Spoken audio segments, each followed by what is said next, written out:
I'm Anna, I'm Jessica. and this is the Paranoia Pair. I fear we have another two-part episode. I don't know what's come over me, but this is a case that has another 20 pages of notes. Someone needs to stop me. We're gonna blame Jessica for not being here and putting her foot down. There's just something about a 3-part docu-series that just calls my name.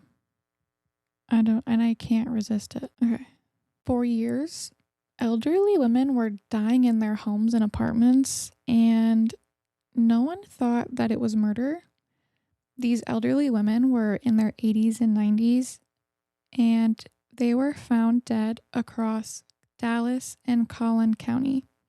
Most of them lived alone. Most were discovered in their beds, and in every single case, the explanation was that they just died quickly and comfortably of natural causes, old age and heart problems. But when you start lining up the cases side by side, the similarities are glaringly obvious. The women were all independent, but they were vulnerable. They lived in senior living communities or apartment complexes that were designed to feel safe. And there were no signs of forced entry. Nothing appeared ransacked. It looked peaceful, except personal items were missing. Jewelry, cash, and wedding rings that families swore their loved ones never took off. Some families noticed bruising. There was marks on faces. There was discoloration around their mouths. And others questioned how their loved one could have possibly fallen or suddenly died when they had just been healthy days earlier. Juanita Purdy was 83. She lived at Tradition Prestonwood, and she made a lot of friends there. One of them was Glenna Day, who was 87, and Glenna had been a widow since she was 50. One of the remarks that I thought was hilarious was when people would ask Glenna when she was getting married again, she said if she wanted something with hairy legs, she would just get a dog. Another friend was Leah Corkin, and she was 83. They all lived on the 4th floor with their other friends. They were always having these themed parties, and it was known as the party floor. One of them even had a jacket that said, "Who let the girls out?" They really were just like living their best life. But then the ladies on the 4th floor start to unexpectedly pass away. On July 31st, 2016, Juanita's family gets a call from Ed Sanchez saying that she had passed in her sleep. When her daughter Diana gets to the apartment, she calls Ed and says, "If my mom died last night, then why is there today's newspaper sitting on the table?" There was also a cup of tea and nail polish that had the lid off, and Diana knew every morning her mother routinely would make a cup of tea and she would read the newspaper. Ed had explained that her mom must have just woken up and didn't feel well, so she went back to bed, and that's when she passed away. Her cause of death was listed as hypertensive cardiovascular disease. Leah Corkin was described as always the lady by her daughter. She always had her hair and nails done, and on August 19th, 2016, Leah's daughter MJ tries to call her, and she doesn't answer. She starts to worry and is on the way to check on her when she gets a phone call from Ed Sanchez, telling her she needed to get there right away. She pulls in and sees emergency vehicles, and Leah was laying on her apartment floor, covered by a sheet, with paramedics surrounding her. They take the sheet off to show MJ, and she immediately thinks something is not right. Leah is laying in a perfectly straight line, face down, but her walker is on the other side of the kitchen. She also notices that the back of her mom's hair is messed up, but she had just gotten her hair done that day. Her pillow had her makeup smudged on it, but her mom always washed her face before bed, and Leah had bruises on her right leg, both arms, and under her right eye. There was no autopsy despite MJ insisting that something wasn't right. The medical examiner states that she died from hypertensive and atherosclerotic cardiovascular disease. Glenna thought something strange was happening. Both of her friends passed away and they seemed to be perfectly fine, and this made her worry and go to the doctor. But the doctor told her everything was fine. She was perfectly healthy. But on October 16th, 2016, Glenna's daughter Cheryl found her on her bed. She was wearing her paint smock and she was covered in paint. It was under her fingernails and on her smock, and she was laying on her $400 comforter. She had been restoring a painting and her paint and brushes were out and they were all dried up. Her daughter says that she wouldn't have ruined her expensive comforter or left out her paints, and it just didn't make sense to her. The story with her was similar to Juanita's. She must have just felt unwell and laid down and passed away. Families were suspicious and their concerns were dismissed by Tradition Prestonwood staff. Doris Gleason was 92, and on October 30th, 2016, her daughter Shannon went to pick her up for church like she did every Sunday. Doris would be sitting on the bench waiting for her. Doris would be sitting on the bench outside by the main entrance waiting for her, but when Shannon got there, she wasn't sitting in her usual spot on the bench. She knew something was wrong, so she went up to her apartment and noticed the door was unlocked. Her body was on the floor by her dining room table, and her laptop was open. It looked like she had went to get up and she had collapsed. There wasn't any sign of forced entry or violence, so the medical examiner cleared the body to be taken to the funeral home.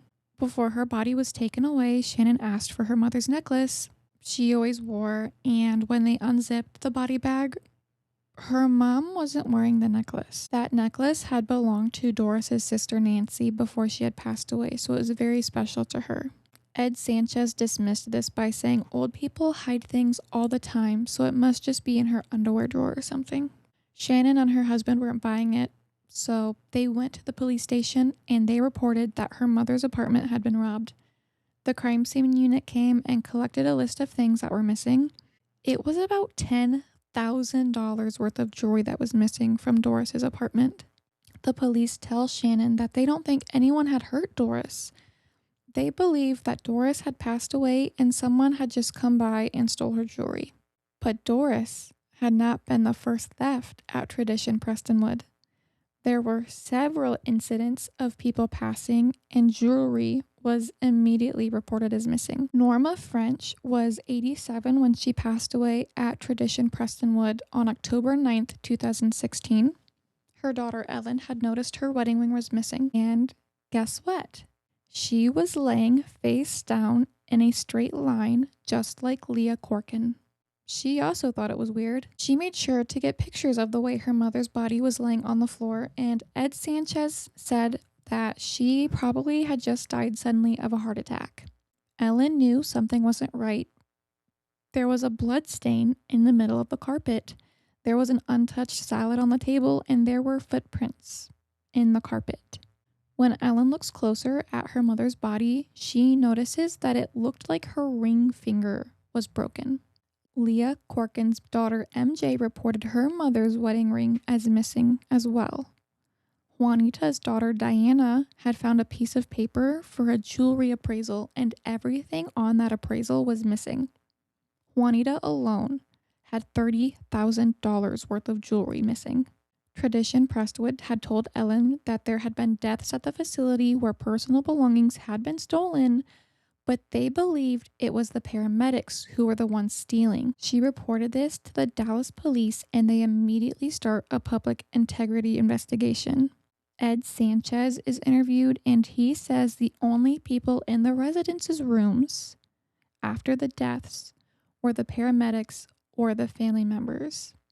He recounts walking into one of the rooms and the paramedics were already there and they had ushered him out of the room quickly. He says they checked the key fob logs and there were no records of any of the employees entering the residents' rooms, and there were 0 cameras on the 4th floor. There were also 0 cameras on the 3rd floor, which is weird coming from a facility that promotes itself as being prestigious.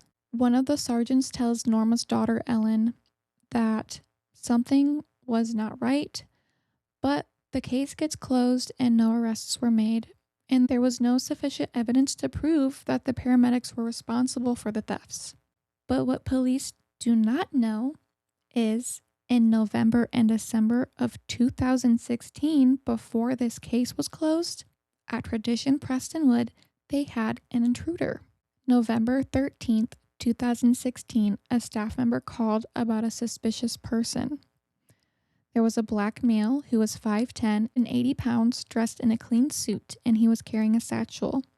They reported seeing him numerous times, visiting the fourth floor, and stated that he was there to check for pipe leaks. Of course, Tradition Prestonwood says that their staff cooperated with police and they deny any allegations that they withheld information. Doris's daughter Shannon had requested open records from the Tradition Prestonwood facility going back 2 years. She finds the report from November about the suspicious male on the property. She also found a report of another death at the facility that had missing items. Joyce Abramowitz was discovered on July 18th, 2016 by Ed Sanchez. Shannon finds out about the thefts of the other residents from this report as well. So the circumstances of her mom's death and the missing jewelry was not just an isolated case. She puts a report together and she sends it to a reporter from the Dallas Morning News, but this reporter didn't really have any interest in the story. So she decides to write a review for the Tradition Prestonwood on Yelp and Google. It says that the food and ambiance are delightful, but the security is unacceptable. Her mother's dead body and her apartment was robbed, and that there was a reported trespasser, and she really feels like this is all she had left that she could do. The string of deaths at Tradition Prestonwood stops after this, but in September of 2017, women start dying in a smaller complex in the next county over. Parkview was a senior living facility in Frisco, Texas. Mary Bixler was 90, and her daughter Cheryl says that she was living her best life. She got an apartment at the Parkview facility, and she loved it so much, she was actually featured in their marketing brochures. She made a best friend there named Helen Lee, who was 92, and they had dinner together every night. Their apartments were in the same exact location, but on different floors. Marilyn was on the first floor, and Helen was on the third floor, and their apartments were by a stairwell. It was almost always unlocked, and there weren't any security cameras. On August 12th, 2017, a private caregiver named Dawn Leachy was in Building 5 on the third floor near Helen's front door. And this is when she noticed someone in her peripheral vision coming up a stairwell. He was dark-skinned, was wearing dress pants and a tie, and she had never seen this person before, so she had asked who he was there to visit, so she could kind of point them in the correct direction. He says that he was there to see Maria from the dining room. Dawn told him that he was in the wrong part of the building and he needed to go check in at the front desk. Dawn had let residents in that area know to lock their doors, and she had reported him to the front office. And Dawn had actually seen him 2 more times after that, within a week and a half. She confronted him both times. The second time, she was very stern and asked him to leave. The third time, she made eye contact with him and he went down the stairwell. Dawn immediately went down the stairwell and told Christine and Rhonda, who were also employees at Parkview, and they called the police. But when police got there, they could not find him. And after this, Dawn doesn't report seeing him again. On September 3rd, 2017, Helen Lee never made it to church, so her granddaughter Lindsay decided to go check on her. She finds her laying in her bedroom. Her cane was beside her and she had a bag over her shoulder like she was getting ready to take down dinner. She also mentioned seeing a stain on the living room floor, and her cause of death is ruled as a heart attack. On September 17th, 2017, Marilyn Bixler is found dead in her apartment. The official cause of death is a heart attack, but her daughter Cheryl thinks the position of her body's weird. Her body's positioned perfectly between the couch and the coffee table. So she's wondering what the odds are that she has a heart attack and falls perfectly, but yet her glasses are several feet away and they're bent outwards and the right lens had popped out. The strange deaths at Parkview stop and instead pick up again at a nearby facility called Preston Place. Preston Place started off as a normal apartment community in Plano, Texas, so you didn't need to come in to a main entrance to the complex to access apartments.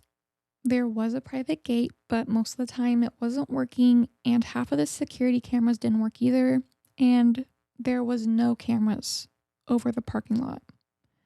But staff had assured families that they never had issues with security. Miriam Nelson was a resident at Preston Place, and she heard about a burglary, and the staff had changed locks. But on March 7th, 2018, she had groceries delivered to her.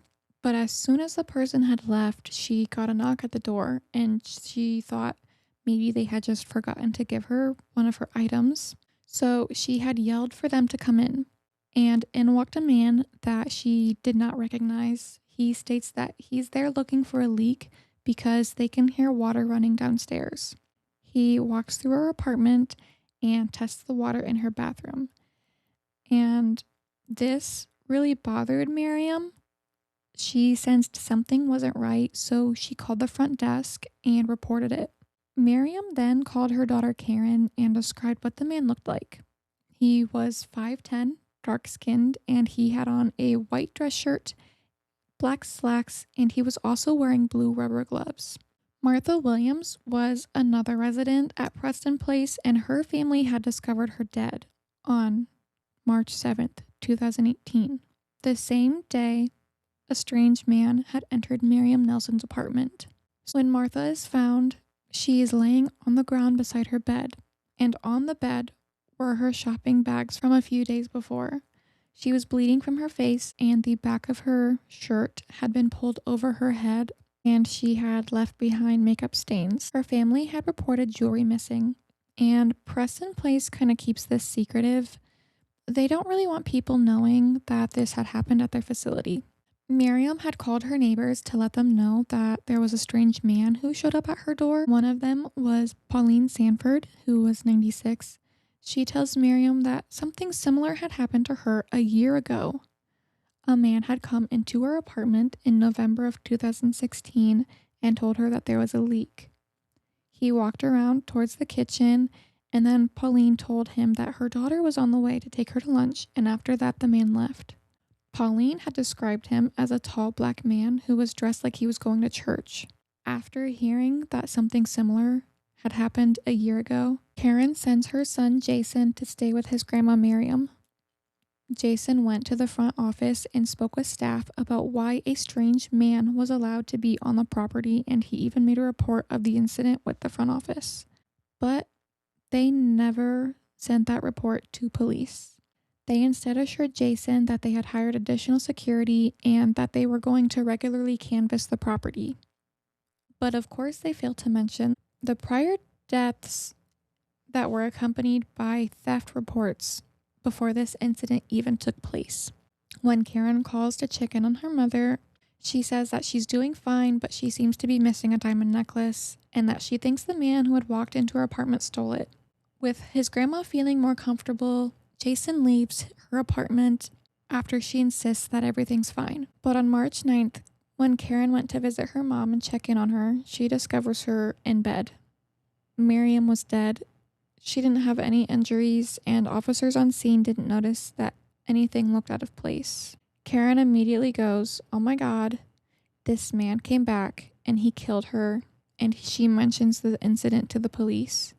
And the police get Karen's permission to investigate Miriam's death as a murder. Pauline's daughter Janine knew that the residents were nervous and scared, so she made flyers and put them on all the mailboxes.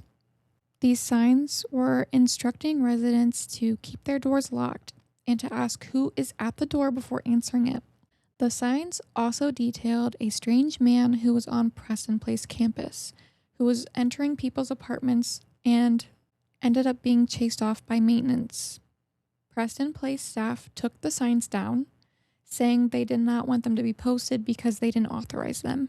One of the detectives, Officer Jennifer Chapman, notices similarities between Miriam and Martha's deaths and looks into previous reports made at Preston Place. She finds that there are prior incidences of deaths and missing jewelry, so she comes to the conclusion that someone is killing for this jewelry. On March 19th, 2018, Anne Conklin, 82, was supposed to have lunch with her daughter Jennifer. When Jennifer calls to let her know that she's on her way, Anne doesn't answer the phone. This doesn't really raise any red flags with Jennifer, though. She just figures maybe her mom is busy getting ready. Anne Bartell, who's 91, lives in the building across from Anne. Her neighbors were a married couple named Dwight and Phyllis Corley. In the morning, Dwight left the apartment and seen a black man dressed nicely standing outside his door. Dwight asked him if he could help him find someone, and the man said no. He was just waiting for his next therapy appointment, which Dwight didn't think seemed odd because it was a pretty common thing to happen out there. Every morning, Mary's friend Jackie takes her to morning exercise. But when Jackie gets to Mary's apartment, she notices the door is ajar. So she pushes it open and looks inside, and she sees Mary. She calls 911 and says she can't wake Mary up, but she is breathing. EMS takes Mary to a nearby hospital, and an off-duty police officer named Officer France was working his part-time job at the front desk. One of the paramedics told him that Mary was saying these things that don't really make a whole lot of sense, but it might be something worth looking into. So Officer France goes and talks to Mary, and she says that a black man came into her apartment and smothered her. He pushed her backwards onto her bed and put a pillow over her face. Mary says that she should have known better because she saw him go into her neighbor's apartment earlier, and she just knew he didn't belong there, and she shouldn't have answered the door. Mary gave Officer France her phone, and he calls her son John and tells John that his mother Mary is saying that her wedding ring is missing. John told him Mary wears her wedding ring all the time. She sleeps in it, she bathes in it, she does not take it off ever. So if her wedding ring is missing, there is a big problem. Officer France contacts his supervisor and makes sure to express how important this report needs to be taken seriously. It reminded him of the bulletin that Officer Jennifer Chapman put out regarding the thefts from dead people from that same apartment complex. They immediately send police over to the apartment because it is a crime scene. When Dwight returns from the store, he sees all the police at Mary's apartment, and he's concerned about what might have happened to Mary. He looks over and sees Anne's daughter running over to Anne's apartment, and then she starts screaming. Jennifer had opened the door and seen her mother dead on the ground. The TV is blaring, all of the curtains are closed. She had a bowl of yogurt and her medication on her dining table, and her dog was barking. Jennifer backs out of her mother's apartment and bumps into a police officer. She turns around and tells the police officer that her mother is in on the floor and pleads with the officer to try and resuscitate her mother. The officer goes into the apartment and he comes out and tells Jennifer that he can't resuscitate her mother because she's dead. He then asks if any of her jewelry is missing, but Jennifer doesn't know. She just found her mom, so her mind is kind of all over the place. At the hospital, Mary's son comes to check in on her after the phone call, and bruising is starting to appear on her cheeks under her eyes. John asks the police officer that's questioning his mom if there had been any other incidents at Preston Place because they've heard from other residents that some things have been going on. The officer admits to them that they are looking at a couple different incidents that have happened, and they're being investigated as thefts that also involve jewelry. When detectives approached the front office, they say another resident's son, Richard Plink, observed a man who was sitting in his car for hours in the parking lot a few days prior. And when Richard had approached him and asked him why he was there, the man said that he was just looking for work.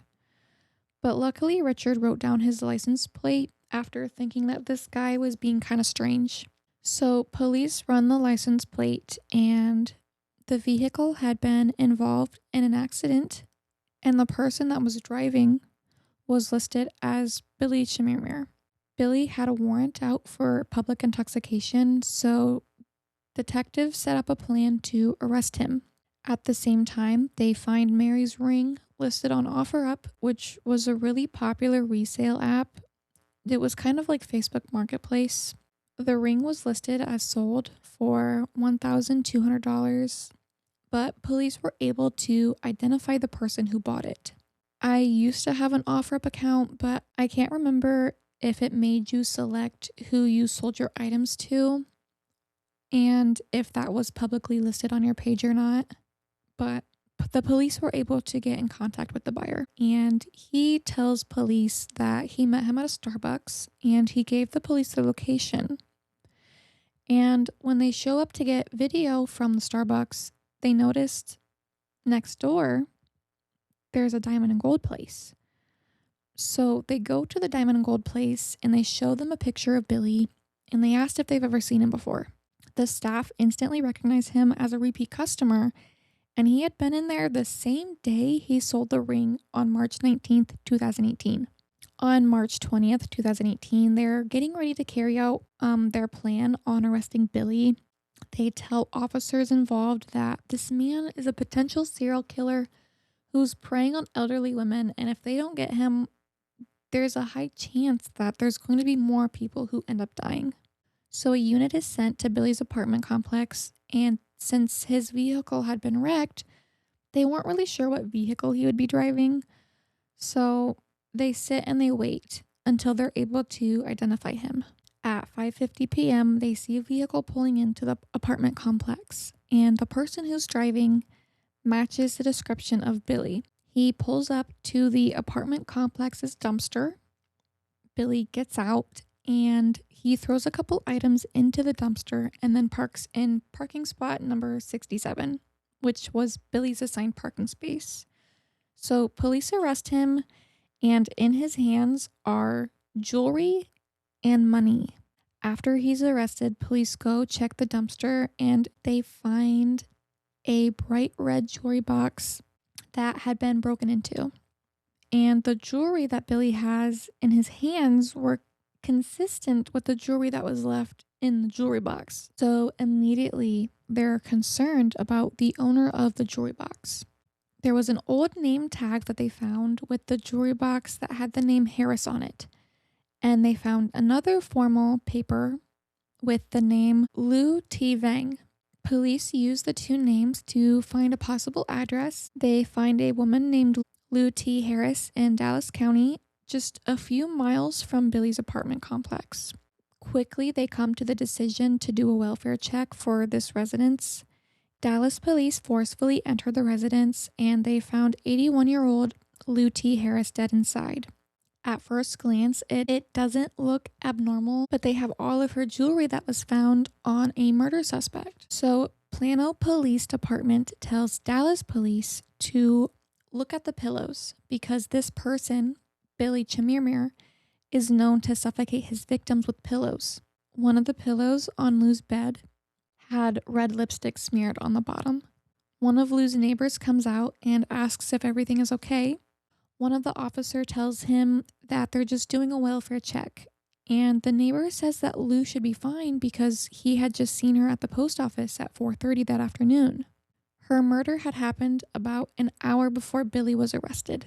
The stack of cash he had in his hand was a bunch of $2 bills, which Lou's family said she gave out for birthdays and holidays as good luck. When police search the car Billy's driving, they find a hammer, keys that belonged to Lou Harris's house, and groceries that were from Walmart. Coincidentally, is from the same store that Lou was last seen at. They found a receipt at Lou's house from Walmart and were able to get footage. On the footage, they see Billy, and he went there regularly. He would interact with the older customers there. Police believe he went there to pick out older women to be his next victims. On March 20th, Lou Harris is seen entering the Walmart. Billy Chimmermere is on video watching her and following her around.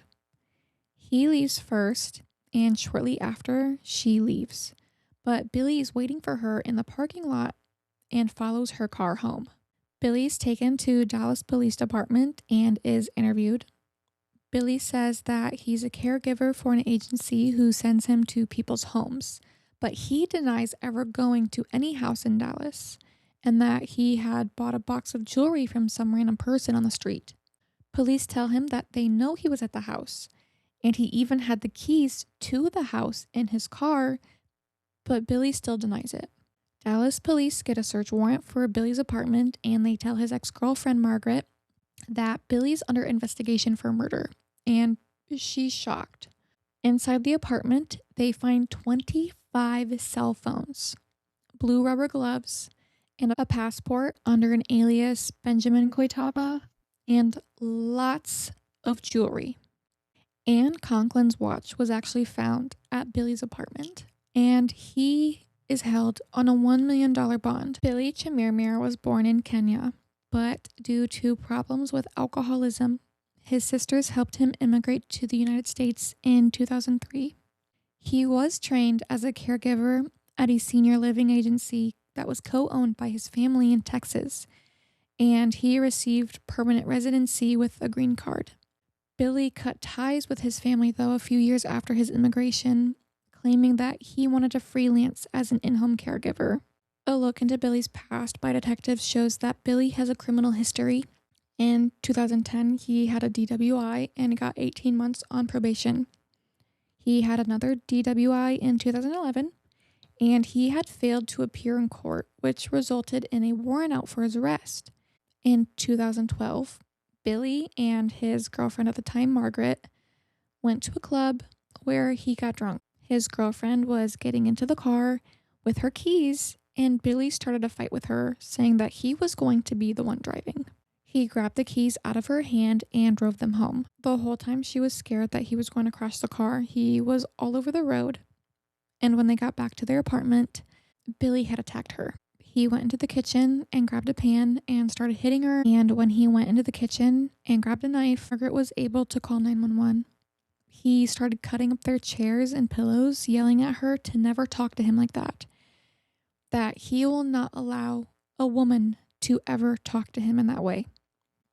And then Billy told her that he could cut her throat. Luckily for Margaret, the police showed up and he was charged with assault. Margaret stayed with Billy and ended up getting pregnant. She told Billy she was pregnant. He wanted her to get an abortion, and she had refused. Billy did not like that, so he left for almost a year, and when he returned one day, he said that he wanted to see the baby. Billy and Margaret got into an argument that led to Billy threatening Margaret. Billy said that he could take their baby and get on a plane and leave after he kills her and puts her in a deep freezer, and that she won't be found until he's already back in Africa.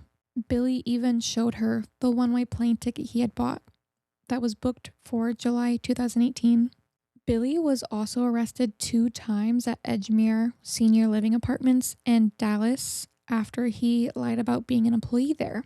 Police are worried that there's even more victims they don't know about, so they hold a press conference and they talk about Billy's arrest and the details surrounding the case. Dan Probst was watching TV when the press conference came on, and it made him think of the death of his aunt, Dr. Catherine Sinclair, who died in April of 2016 at the age of 87. He immediately calls the hotline.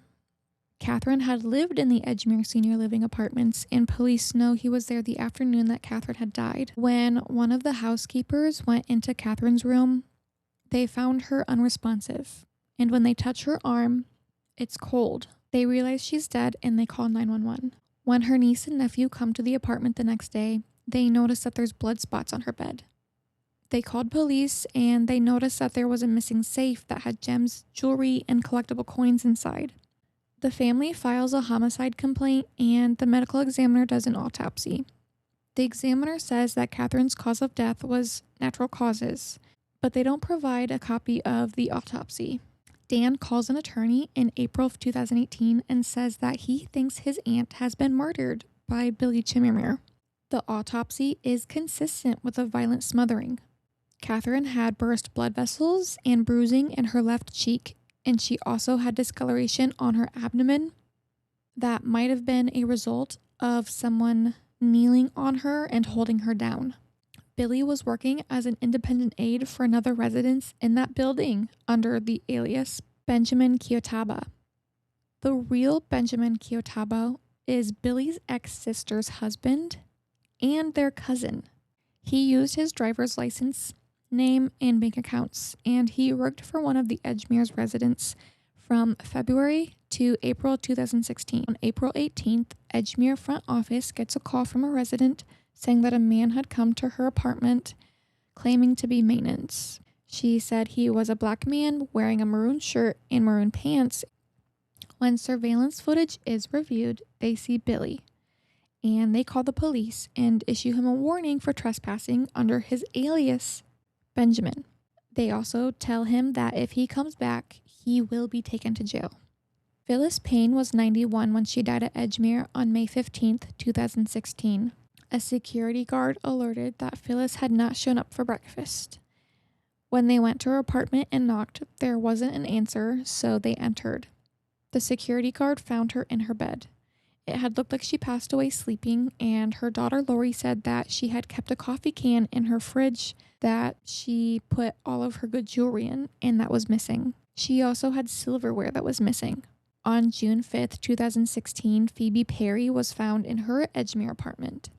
She was slumped over in a chair by a security guard that went to go check on her. They noticed that beside the chair was a pillow, which they noted as being weird because the pillow had blood on it.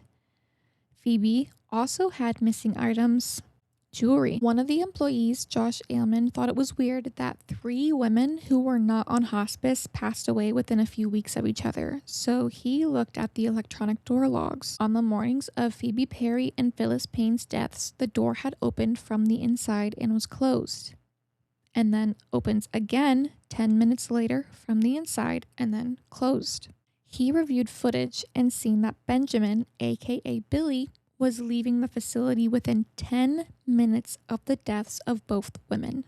The week after Phoebe Perry's death, Josh gets a call from a resident saying a man claiming to be maintenance came to her apartment and stole a key fob and jewelry from her. Immediately, he knows it's Billy. He looks at the footage and sees Billy using a stairwell near that apartment, and he was carrying a manila envelope. 4 weekends in a row, Billy is showing up at Edgemere. He's been following employees in at shift change, which was at 7 a.m., and carrying a manila envelope every time. Josh contacted police and asked them to send someone out, and the police refused to send anyone. So Josh and the maintenance men decided that they were going to get Billy themselves. June 18th, 2016, they meet each other at 6:30. Billy walked in carrying a manila envelope, and this is when Josh and the maintenance guys surround him. Josh's boss put Billy in a headlock and they take him to a conference room. Josh calls the police, and when the security and maintenance guys question Billy, he denies everything. Josh notices that he has scratches on his arms, and he's wearing a healthcare shirt for a company he no longer works with. When the police arrive and open the manila envelope, there's a gun, a telescopic magnet, and some kind of gem inside, but it's not determined if the gem inside is real or not. The gun was unloaded, and the magnet was used to tell if jewelry was real or not, because gold, silver, and platinum are not attracted to magnets. Billy gives police his Benjamin Kiyotaba ID, but he also has his real ID in his wallet, and that's when he's charged with criminal trespassing and failure to identify. The Edgemere management fails to notify police, though, that they have had 3 deaths with missing jewelry. So instead of being investigated for murder, Billy is only charged with the trespassing. Billy's sentenced to 70 days, but is released early after only 12. 6 months after his release, Josh sees Billy outside of Edgemere across the street. He calls police immediately, and Billy says that he's working at the place across the street as a caregiver, and he's let go. Police start to look at over 700 recent deaths to see if there are any similarities, and they look at cell phone data, that could put Billy at the location of any of these unattended deaths where there was also stolen jewelry. They figure out that most of the time when he was selling jewelry, it was the same day or the day after he had killed someone. He was going to different jewelers and he was also selling the jewelry online. He would routinely go to pawn shops and get the stolen jewelry appraised. He would decline their offer to purchase the jewelry though and trade it in somewhere else, such as a gold and silver place, now that he knows the value of the jewelry, and make it seem like he was an informed customer, so he was likely to get a better deal. Within hours after Phyllis Payne's murder, Billy was selling her jewelry at the Diamond and Gold Exchange. Police were able to get records from the store, and Billy had went there over 50 times. He explained that he was a buyer and seller of jewelry, and that's how he came into possession of all this jewelry. And Billy needed all of this money because he was going to African clubs, one called African Fusion in particular, every single day. And he was buying people's drinks and giving $20 tips. He was spending an average of $200 to $300 every night, but he doesn't have a job that would support that kind of spending. He had acquired this Benjamin Kiataba identity in 2012 because he was working in healthcare and you need to have a clean background. And as we learned from earlier, Billy had a record. He was working for several agencies, but he wasn't up to date on all the certifications that he had needed, which unfortunately is kind of a problem in healthcare. Carolyn McPhee hired a home caregiver for her husband who had a rare disease, and the agency had sent Billy.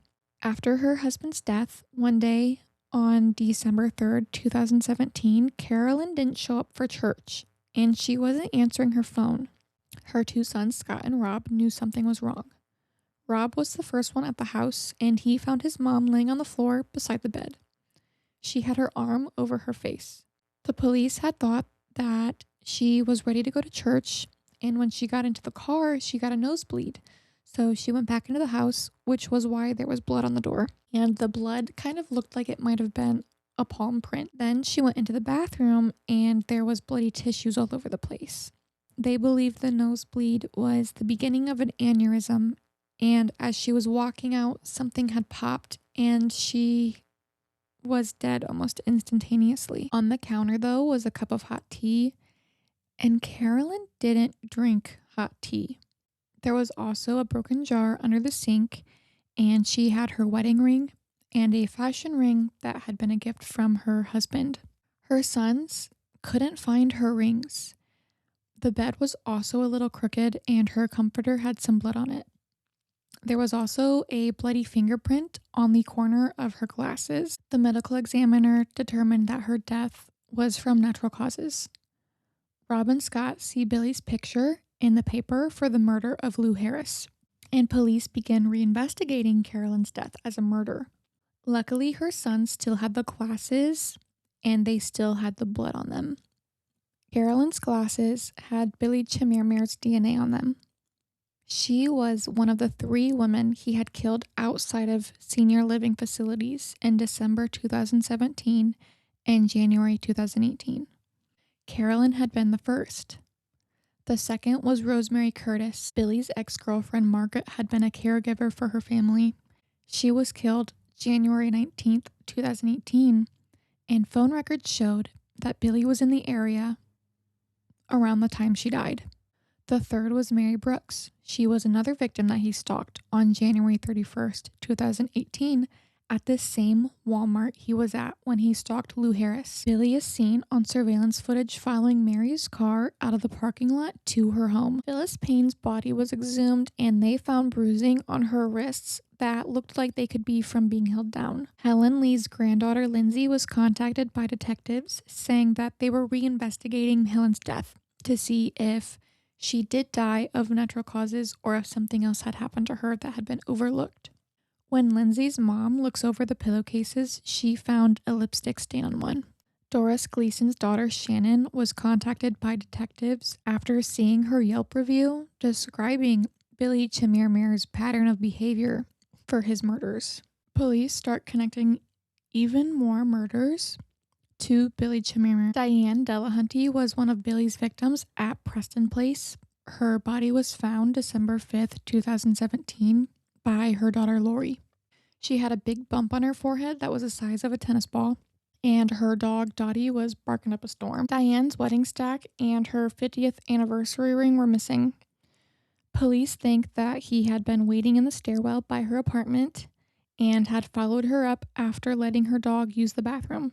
Then he slammed the door in her face and killed her. Mamie Del Maya was found December 8th, 2017, also at Preston Place. That same week, a third woman was found dead in her Preston Place apartment, but she was never publicly identified. One of Diane's friends was part of the residence council for their building, and she had handed out a survey in May of 2017 to kind of help present some concerns about security that residents had. People reported that their cars were broken into and people were climbing fences and jewelry was being stolen from apartments. Everyone agreed more working security cameras would make them feel safer. She wrote a letter to management with the surveys attached, but she never received anything back from them.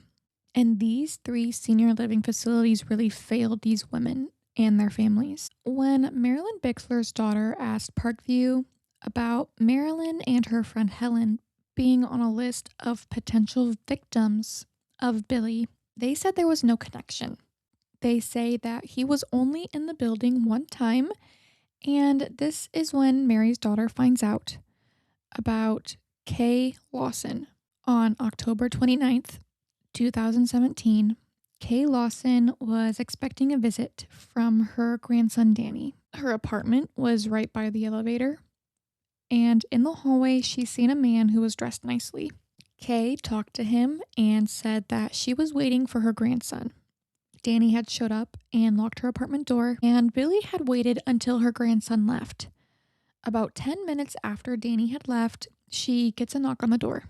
The peephole was too high for her to look through, so she opened the door a little bit, and when she opens the door, she sees the man that was in the hallway earlier. He knocked Kay down from her walker and dragged her into the living room.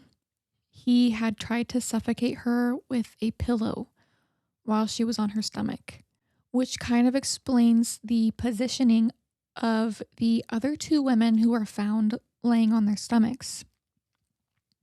Luckily, Mary was able to get some air and she played dead. Billy had left, but Kay continued to lay there, and thank goodness she did, because Billy had came back. He had dropped a piece of jewelry and he was looking for it before he ended up leaving again. He had dropped a piece of jewelry and was looking for it before he ended up leaving again. Kay was able to call 911. She had bruises on her face and on one of her arms. The police took a pillow from her apartment and they sent it out for DNA testing. After 3 weeks, they get the results back that it had belonged to an African American male, but there wasn't any matches in their system. After Billy's arrest, his DNA was matched to the DNA that was on Kay's pillow. And on March 20th, 2018, they show Kay a lineup of several photographs. She points out Billy Chimmermer. December 15th, 2018, Leah Corgan's daughter MJ calls Tradition Prestonwood, and she made friends with some of the staff that worked there while her mom was a resident. She kind of gets blown off by the receptionist, and so she calls and leaves a message for one of the people in charge. MJ gets a call from a friend who works at Tradition Prestonwood. She's kind of upset. She says that they're being given a script, and if they go off script, that they're scared that people are going to start losing their jobs. And she tells MJ the script says to deny any of the deaths at their facility being anything other than natural causes. And they also deny that Billy was ever at their facility. And MJ gets a call back from management, and he's reading MJ the script. He says that Billy was never at Tradition Prestonwood, he was just at the other facilities. And the man reading this script off to MJ is the same man who escorted Billy Chimirmir off of Tradition Prestonwood property in 2016. And MJ is pissed, rightfully so, because phone data also places Billy at Tradition Prestonwood around 80 times. Her friend who works at Tradition Prestonwood tells her that the list of Billy Chimirmir's victims at Tradition Prestonwood is more than just the 7 that they had originally suspected.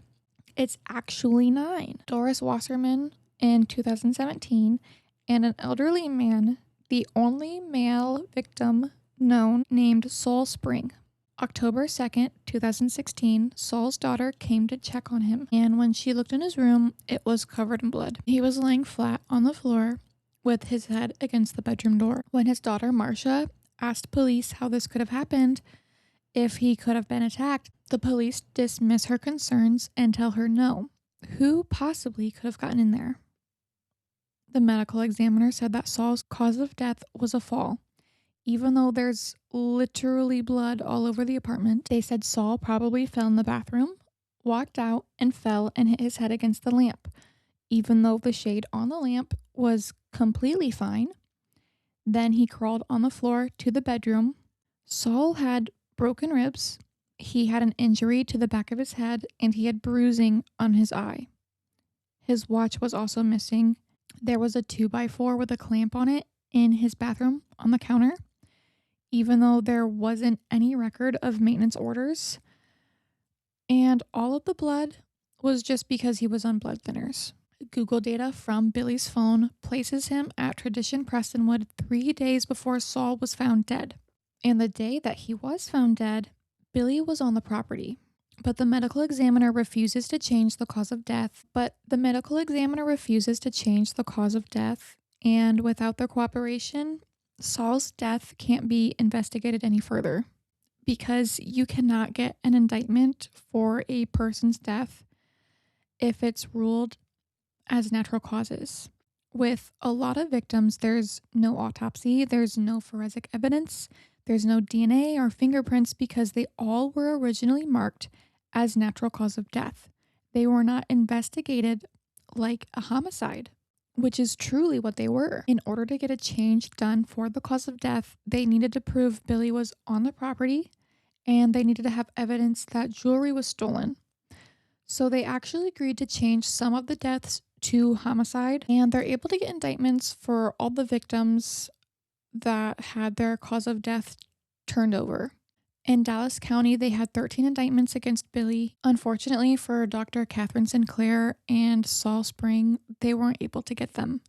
Billy is tried for the murder of Lou T. Harris on November 15th, 2021. This is the murder that they have the most evidence against him on. So they present Lou's murder first, hoping that they could get a conviction. Billy pleads not guilty, and they present the attack of Mary Buttrell, and they play a video of her recounting what he did to her. They showed Lou's body, they showed autopsy photos, and the pillow that had her lipstick on it. They also showed Walmart footage of Billy following Lou. They showed phone data from Billy's phone that placed him at both Mary and Lou's residences. They played videos of Billy going into the stores that he sold the jewelry to, and they even got one of the employees to testify. They also showed paperwork of all of the transactions. After the jury deliberated for 6 hours, everybody except for one woman on the jury thought Billy was guilty, so he gets a mistrial. After Billy's mistrial, he decides to do a podcast, because of course he does.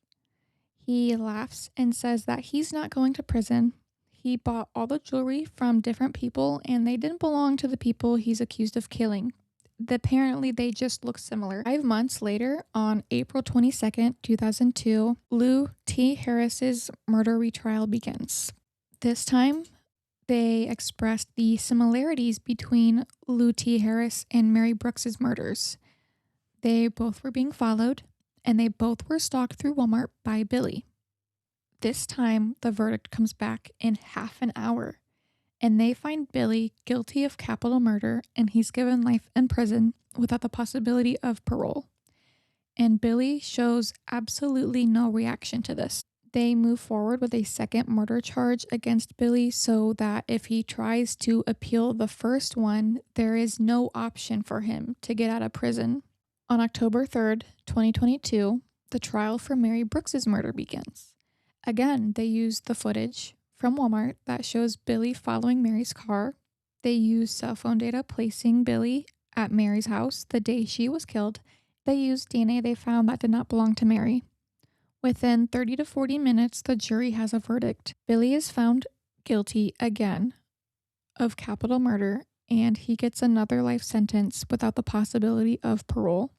And after 2 convictions that resulted in life sentences, they decide to drop the other charges against Billy. They drop 11 indictments. The families, however, were able to give victim impact statements. Some of the families were able to get settlements from Edgemere, Preston Place, and Parkview, and those facilities in response also upgraded their security. Tradition Prestonwood, however, didn't make any changes. There are still no cameras, and they are still in litigation with some of the families.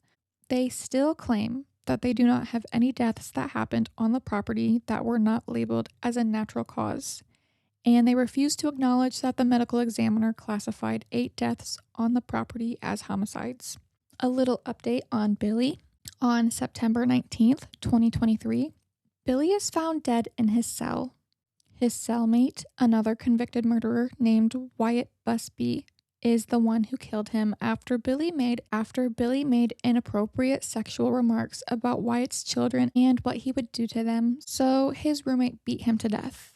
And I think that is a very fitting end for Billy Chimmermer. It really is sad that the other families were not able to get justice, but they were able to know that he was indicted initially for 22 murders and that he was sentenced to prison for life and that he wasn't able to do this to any other women. They deserved so much more than this.